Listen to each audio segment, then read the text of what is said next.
The Denver Broncos decided not to get Jalen Waddle at the trade deadline, but they can still run away with the AFC West. That and more on today's edition of Locked On NFL. The new Locked On NFL. The madman Tyler Rowland is your double shot of NFL espresso with the Locked On local experts on every major story.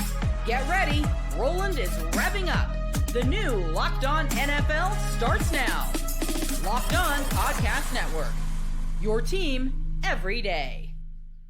Football fans, welcome into the Locked On NFL podcast, bringing you a double dose of the NFL's biggest stories with help from our local experts that know your favorite teams like no one else. I am your host, the madman, Tyler Rowland, joined today by Locked On NFL expert, the Data Queen, Michelle Majuk. On today's episode, we are going to talk about the Super Bowl window being open for the Indianapolis Colts after the Sauce Gardner trade. We got to talk about Kyler Murray going to the bench for the Arizona Cardinals, no matter what Arizona wants to call it.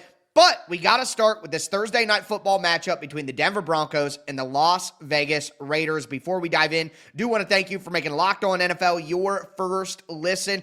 Also want to let you know that you can follow our show and hear new episodes ad-free daily on Amazon Music, so go check that out. And thank you for being an everydayer here with us at the Locked On Podcast Network, where it's your team every day. Today's episode is brought to you by Prize Picks. It's Crossover Thursday, and Crossover Thursday is always brought to you by Prize Picks. Download the Prize Picks app today. Use the code LOCKEDONNFL to get $50 in lineups after you play your first $5 lineup. So, the Denver Broncos sitting at 7-2, looking like a pretty good team, having a pretty good season. They could have plussed it even more. A lot of rumors out there about them going to make a play for a wide receiver like a Jalen Waddle. Ultimately, they don't do that, and this was the reaction from my guy Cody Rourke from Locked On Broncos. Ultimately decided not to make a move, and I think that there's a mixed reaction here, obviously amongst the fan base.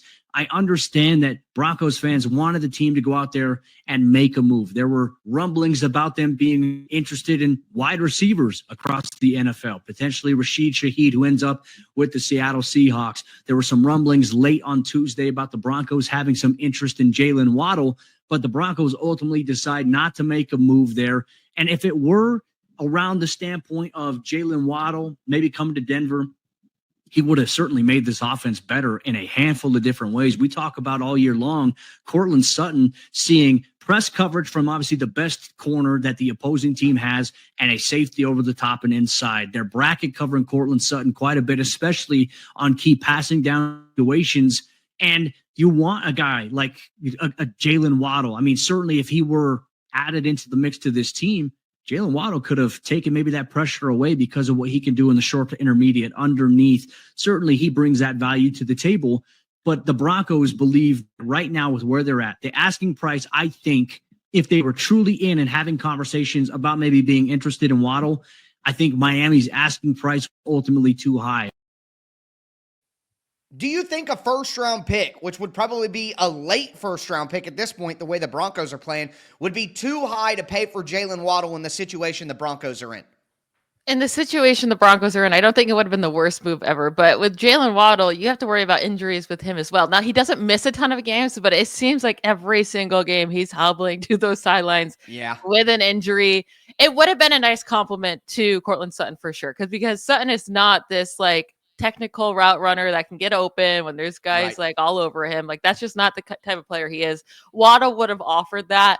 But also if I'm the Dolphins, I just don't get why you would trade Waddle away. I get when you're a bad team, but you can't trade all your young pieces just because you're bad. Like those are the guys you want to build around. If you're going to get a new coach and head coach, like I understand why the Dolphins just wanted to keep Waddle. You need some pieces to rebuild. And especially with the instability of Tyreek Hill's situation coming off that injury and his cap situation, like he's probably not going to be there either. I will tell you this, that makes sense for the Dolphins to hold on to Jalen Waddle. But if I'm the Broncos and I could have paid a first-round pick to get Jalen Waddle, I think they should have done that. I think they're in a perfect situation right now with Bo Nix on his rookie contract. Defense can be very flip it up and down year to year. Their defense is once again awesome. They have a great lead in the AFC. Like they're in a great position. And now they have a game here against the Las Vegas Raiders where, look, I think the Raiders are going to play better down the stretch, but the Raiders aren't a great football team, and Geno Smith is not playing great football. You're at home against the Raiders. You have a great chance to go in here and get another W. The one problem for the Broncos is, though, the Raiders are going to be going all out, just like they did last week where they went for the win, and I think Pete Carroll will use that aggressiveness in this game, and that's something my guy Q from Locked On Raiders talked about. The game went to overtime. And there was a decision that had to be made once Geno Smith had a touchdown pass in the back of the end zone to Brock Bowers. Okay, what are you going to do now? Are you going to kick an extra point, tie the game with only a handful of seconds left in overtime, or are you going to go for the win? Well, you're going to go for the win 99.9% of the time. So I was very happy that Pete Carroll chose to go for the win. The play that they drew up actually was open. Geno Smith just wasn't able to get to Tyler Lockett, and really Jacoby Myers was open. There was about 3 guys that I thought were open, but it was a really good play, I thought, by the Jacksonville defense to bat the ball down at the line of scrimmage and never give the Raiders an opportunity. And you're going to see that aggressiveness from the Raiders. I think they're going to go for 4th downs. They're going to do everything they can. They're out of it this year, so you might as well. Nothing to lose. This game is 9.5 points right now. I think the Broncos win, but I would take the 9.5 with the Raiders because division games are always weird, and we know that the Raiders are going to go all out nonstop. And not only division games are weird and they have nothing to lose, the Raiders, but also Thursday night football games are always super weird. Yes. And you never know what to expect. I mean, just a couple weeks ago, we saw the Bengals beat the Steelers. That was a shocker. Nobody was expecting that. A few weeks prior to that, the 49ers with nobody healthy beat the Rams, right? So division games are weird. I will not be surprised if the Raiders shock us. And with Brock Bowers, this offense is so much better. But I still think the Broncos pull it out because in the fourth quarter, they just seem to always figure it out right at the end. But I do think this team is massively overrated at this moment. Well, if they're massively overrated, then that means that there is the potential that they come back down to earth and they play the Raiders this week. If they're able to get this win, obviously they move to 8-2, but then they're going to have to take on the Kansas City Chiefs, and they have the Commanders after that, the Raiders again, the Packers, then the Jags. I mean, I'm not seeing a lot of opportunities for this team to actually come back down to earth other than that Chiefs game, and then they play the Chiefs on Christmas, second to last week of the season, the Chargers there at the end. I mean, the Broncos may be overrated, but I think they're in a great spot to win this division. They just don't have a lot of tough games left on the schedule. I mean, they still have the Packers as well. I don't think the Commanders are just a pushover. I mean, without Jaden Daniels, probably they'll win that, but it is on the road. I don't know. I think those last 4 games, Packers, Jaguars, Chiefs, Chargers, could say a lot. And a lot of them winning this division is just going to come down to those 2 Chiefs games, right? If the Chiefs beat them in both of those games, then it becomes a much closer race. I think overall the Chiefs are a much better team. The Broncos have just been getting these close wins against bad teams like the Jets and the Giants and the Texans without CJ Stroud. It's like they needed those every second in those games to win those bad teams. I just don't think the Broncos are all that good. And quite honestly, the Chargers have been up and down, but they're 6-3. They're only 1 game back, and the Chargers won earlier this year, and they have to play the Chargers the last week of the season. So the Chargers are, in theory, not out of this either, which makes it even tougher for the Broncos to kind of shut the door. But with that being said, we go from the AFC West to the NFC West, where we have 2 divisional matchups this week. And for the first time in a long time, Kyler Murray is not the starting quarterback for the Arizona Cardinals. And I don't care what the Cardinals are saying, that's a benching. Do want to let you know that today's episode is brought to you by Mizzen and Main. You guys know the saying, look good, feel good. The problem is that most dress clothes only check one of those boxes. They look sharp, but they feel stiff, hot, high maintenance. That's why there's Mizzen and Main. Mizzen and Main makes classic menswear with performance fabric, so it's effortless to look sharp and feel comfortable. They actually invented the performance fabric dress shirt over 10 years ago, and they've perfected it ever since. Their shirts are stretchy, moisture wicking, wrinkle resistant, and machine washable. No ironing, no dry cleaning. I love that I can go from the office to dinner, even out on the golf course, and still feel comfortable all day long. It's the feel of athletic wear, but the look of professional menswear. Right now, Mizzen & Main is offering our listeners 20% off your first purchase at mizzenandmain.com with promo code LOCKEDONNFL20. That's Mizzen, M-I-Z-Z-E-N, and Main, M-A-I-N.com. Promo code LOCKEDONNFL20 for 20% off. If you'd rather shop in person, you can find Mizzen & Main stores in select states. Today's episode is also brought to you by Prize Picks. You and I make decisions every day. But on Prize Picks, being right can get you paid. Don't miss any of the excitement of this sports season, whether you're following the NFL, the NBA, or both. There's no better time to jump in on the action. If you haven't tried it yet, Prize Picks is the simplest way to play. You just pick more or less on at least 2 player stats, and if you get them right, you win. It takes less than 60 seconds to make your lineup, and you can play anywhere Prize Picks operates, including California, Texas, and Georgia. They have a new stacks feature, and it's a game changer. You can now pick more on Steph's points, threes, and assists in the same lineup. Plus, if one of your players leaves early with an injury, the injury reboot saves your lineup from a loss. Download the Prize Picks app today. Use the code LOCKEDONNFL to get $50 in lineups after you play your first $5 lineup. That's code LOCKEDONNFL for $50 in lineups after you play your first $5 lineup. It's Prize Picks. It's good to be right.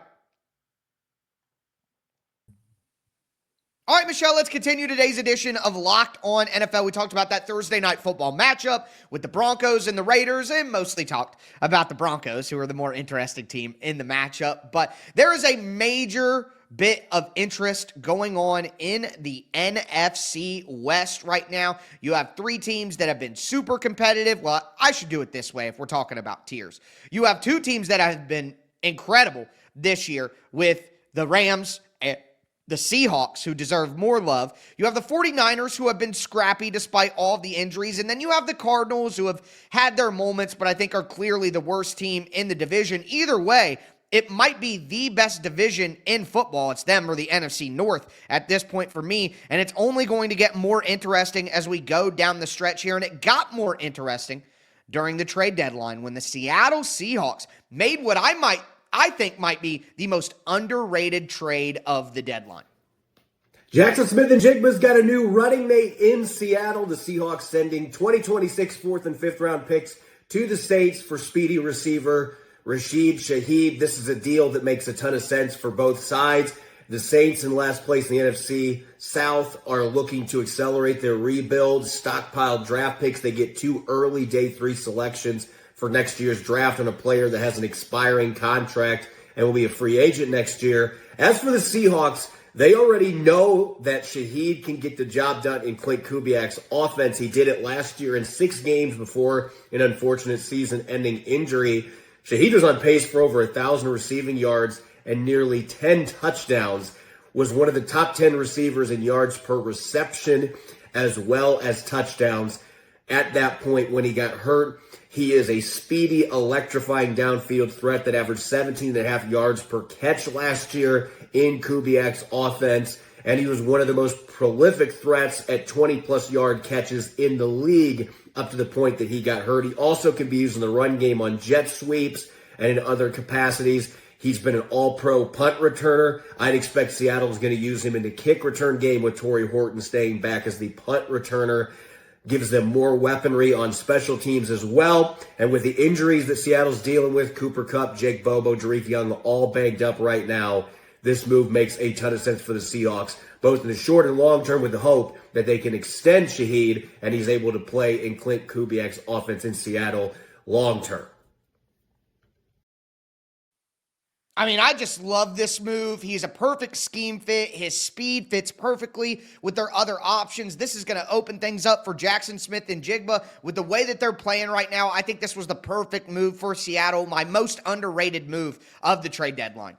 It was an amazing move, and I don't like it because I'm a 49ers fan. And Right. the Seahawks, that's a great move for them. It's going to help out their offense. And JSN doesn't even need help getting open. I mean, he Right. could have the entire defense just focusing in on him, and somehow he's going to be wide open. I don't understand how, but he always is. It's a great ad. I will say I don't understand your whole Rams, Seahawks, and other tier than the 49ers, especially the Rams. They have one good win on their entire roster, like their entire schedule this year, and it was only because AD Mitchell gave up 14 points to the Colts, or else the Colts would have easily beat the Rams. So yeah, cool. They beat the Cooper Rush Ravens. They beat the Jaguars, who stink. They beat the Saints, who stink. They beat the Titans, who stink. And they beat the Texans barely at the last second in week 1, who have 3 wins this season. So get out of here with the Rams. Like, the Rams and the 49ers are in the exact same tier, especially when the 49ers beat them without anybody and the Rams were fully healthy.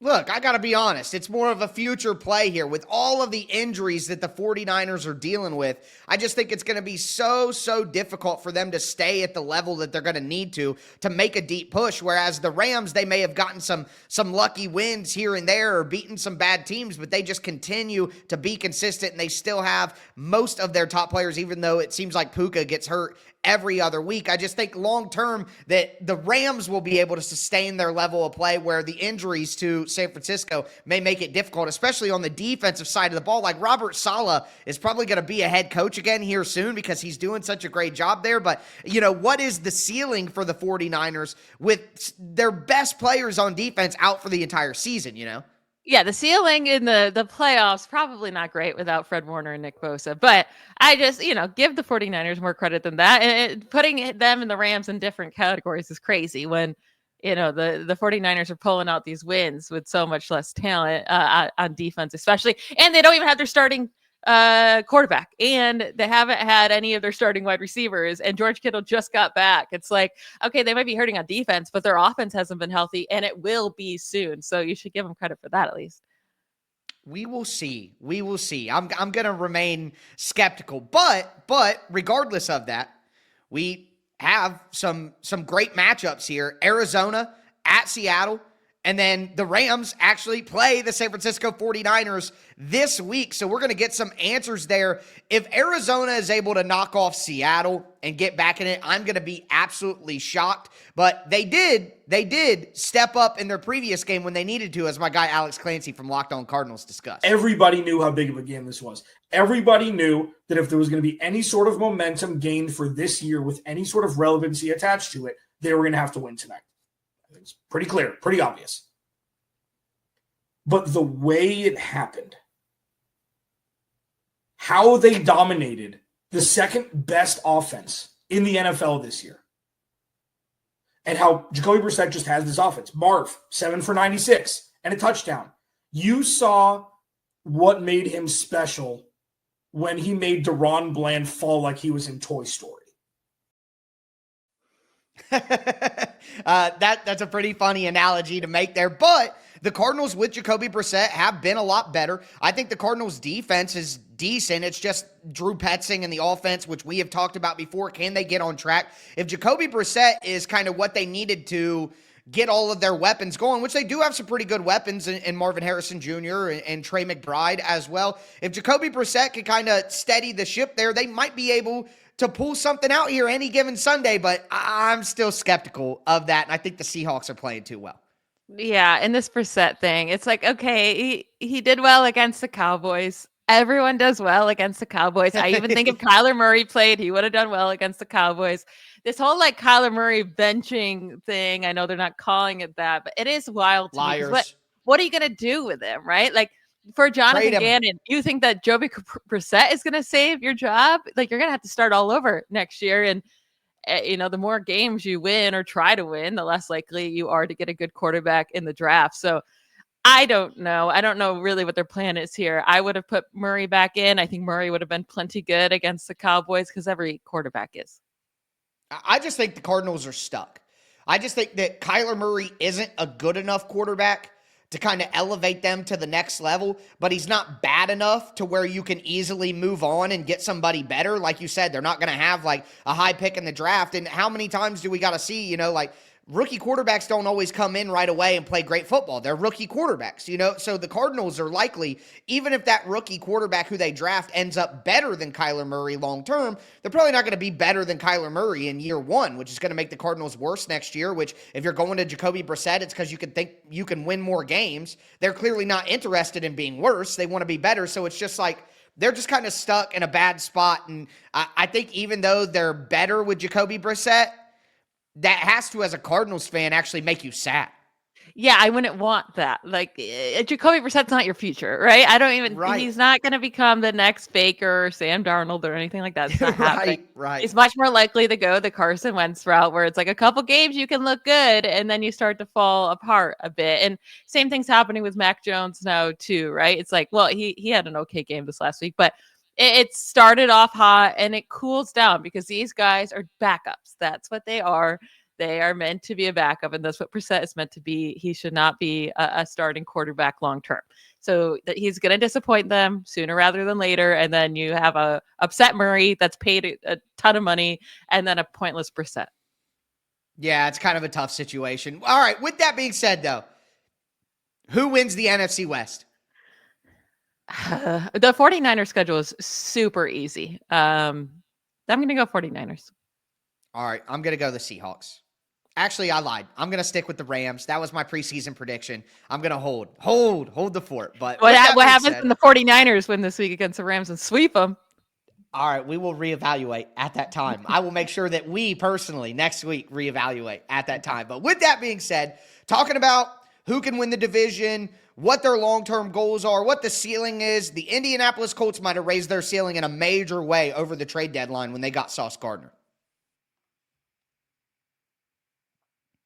Do want to let you know that today's episode is brought to you by Game Time. The NFL season is here, and honestly, there's nothing better than being in the stadium surrounded by fans cheering on your team. But let's be honest, getting tickets can be a hassle between queues, login screens, prices jumping at checkout. It's frustrating. That's why I use Game Time, the app that gives the advantage back to fans. Game Time is fast, easy, backed by the Game Time guarantee, so you'll always get 100% authentic tickets delivered on time and at the best price. Plus, all fees are included, so the price that you see is the price that you pay. I pulled up Game Time recently, and in just a couple of taps, I saw amazing deals, and I'm talking about your favorite NFL games for as low as $100. I love their zone deals, too. You just pick a section, and Game Time picks the seats, and you save big. Download the Game Time app, create an account, use the code LOCKEDONNFL for $20 off your first purchase. Terms apply. Again, that's promo code LOCKEDONNFL